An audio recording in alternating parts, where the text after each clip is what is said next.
महाभारत के दिनों की बात है। एक बार पांडवों में सबसे बलवान भीम को अपनी शक्ति पर बहुत घमंड हो गया।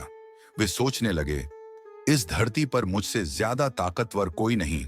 भगवान श्री कृष्ण ने यह देखा तो मुस्कुराए और बोले, भीम के अहंकार को शांत करने का समय आ गया है। उन्होंने भगवान हनुमान जी को बुलाया और कहा, हे पवन पुत्र, जाओ अपने भाई भीम का घमंड चूर कर दो और उसे सच्ची शक्ति का अर्थ समझाओ। कुछ दिन बाद वन में चलते हुए भीम को रास्ते में एक बूढ़ा बंदर दिखाई दिया, जो अपनी लंबी पूंछ फैलाकर लेटा हुआ था। भीम बोले, अरे बूढ़े वानर, ये रास्ता क्यों रोका है? अपनी पूंछ हटाओ, मुझे गुजरना है। बंदर ने शांत स्वर में कहा, मैं बहुत बूढ़ा हूं, खुद से पूंछ नहीं हटा सकता। अगर जल्दी है तो तुम ही मेरी पूंछ हटा दो।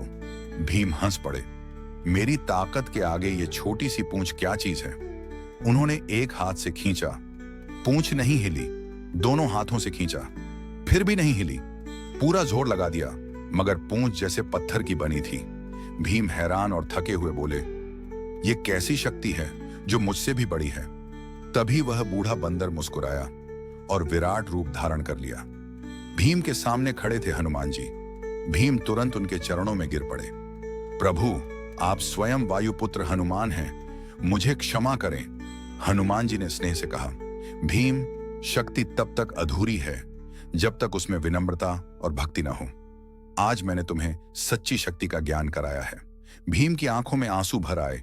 उन्होंने सिर झुकाकर प्रणाम किया और कहा, प्रभु, अब समझ गया, विनम्रता ही सबसे बड़ी वीरता है।